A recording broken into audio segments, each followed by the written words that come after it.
is that that's not how people think. They're thinking about how can I maintain my enrollment, how can I, the mindset has to shift from one that is focused on the school district and the system and the institution to one that is focused on the child. So has anybody in the room seen the movie Waiting for Superman? A couple people. So there's this Waiting for Superman is about all the issues that we're talking about, and there is a scene in the movie where they chronicle this little girl, Bianca, who was attending a Catholic school, and on the last day, so she is not allowed to attend her kindergarten graduation because her mother has fallen behind on the tuition payments. This is an inner city, low-income family, right? And so I was talking to a friend of mine the other day who was adamantly opposed to vouchers, and I said, so did you watch Waiting for Superman? And she said, yes. I said, little Bianca, who couldn't go to graduation because the mom couldn't pay the $500, how do you feel about that? She said, oh, it broke my heart. I wanted to take my checkbook and write the check myself. I said, right, that would be a voucher. So if you look at things from the perspective of children, not systems, I actually believe that we would get to a much, much better place. The last, and this is what I'm working on now, is that if you look over the last 3 decades at what has happened in public education in America today, first of all, we have more than doubled the spending per child, and the results have at best stayed the same and in many cases have gotten worse. This is controlling for inflation. So the amount of money that we're spending, we spend more money per pupil than any other country in the world. In fact, we did a scatter plot of all the OECD nations based on how much money they were spending and what the results were. And the U.S. is alone up with Luxembourg in this one little quadrant where we spend the most money and we basically have the worst results, right? So you have to understand right now that this is the dynamic. The other thing is that we have allowed in this country for the education agenda to be driven by special interests. We have textbook manufacturers, we have teachers unions, we've got all these, and the problem is that there is no organized interest group, national interest group, with the same heft as the teachers union that's advocating on behalf of children. Right? So why is the teachers union so effective? They have millions of dollars and millions of people, and they use those dollars and those people to get the politicians that they want elected, the laws that they want passed, and the laws that they don't want blocked. In fact, the 2 national teachers unions together have an annual budget of $2.2 billion, and they spend about $500 million of that per year on political activities. So they're doing what they need to be doing to advocate on behalf of their members. When you have an interest group that has that kind of influence, that's advocating for certain policies and laws, and you don't have a balance to that, then you're going to end up with a landscape that's very skewed in one direction. That's why I started Students First, so that we could awaken in the American people a latent desire, frustration with the system, and acknowledgement of what's going on, and saying, you know what, we need millions of dollars and millions of people behind kids so that we can be advocating with our lawmakers to ensure that the right decisions are being made for children. So this is one of our biggest challenges.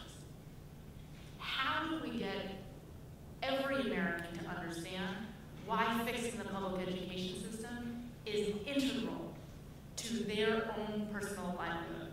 Because a lot of people in America, when they think about the educational problems, they think it's a problem of the inner city, poor kids of color, right? And there's only really so much that you're going to be willing to do for other people's kids. You're not going to mount a movement and mobilize and get really angry and go spend your Saturdays at a rally and writing legislators and that sort of stuff, unless it somehow impacts your life, right? And this is what people in America do not actually understand. When I go out and speak out in the suburbs to Republican folks and that sort of thing, I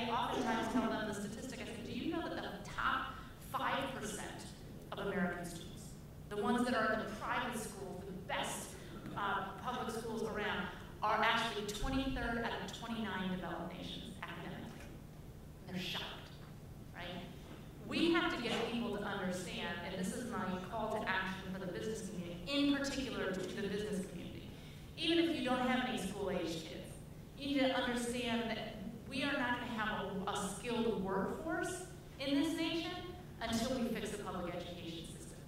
Everybody who owns a house, your property values are going to be dependent on having a good school system or not. Over the next 20 years, this nation will have 125 million high-skilled, high-paid jobs, and at the rate that we're going now, American kids will only be able to fill 50 million of those, which means that the vast majority of them will have to be outsourced to kids in India and China and other places who are actually gaining the skills that they need. This is an issue of every single American, not just a few over here in the cities. And part of what we have to do is stand up and mobilize and do something about it. And in particular, to the business community, I can't tell you how many business people and corporate people I talk to, and when I tell them all these stories, they get it. They're like, yes, Michelle, we understand if we did layoffs, we would never do the layoffs by seniority. We're going to do them based on quality and value and who's the best employee. You should never do that in education. Great, stand up with us and say that. And they say, sorry, we can't, because what if the teachers union boycotts us? So we have business people who know that these practices are not sound ones, who are refusing to get up and say something about it. This is the dynamic that I'm talking about. We have to find a way to mobilize everyone in this nation into understanding what is at stake, because I do not believe that we are going to be able to regain our position in the global marketplace until we fix the public education system in our country. And let me end on this note. I believe that public education is supposed to be the great equalizer in our country. It's supposed to be the thing that ensures that it doesn't matter if you're black or white, rich or poor. We have a public education system so that every single child can have an equal shot in life, right? That is not the reality in America today. The reality in America today, in Washington, D.C., is that if you lived in Georgetown versus if you live in Anacostia, you get two wildly different educational experiences. It essentially means that we are still in this day and age,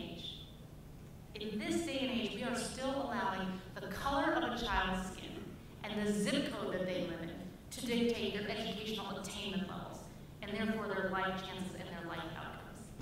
It is the most un-American thing and the most unjust thing I can possibly imagine. Everyone in this room plays a role in changing this dynamic. We have an obligation to the next generation of young people, of Americans in this country, to make sure that every child, regardless of where they live and what color they are and who their parents are, that every single one of them can live the American dream. They go to school hard, they work every day, and the only way that we're going to do that is to make sure that every single child has the opportunity to attend an excellent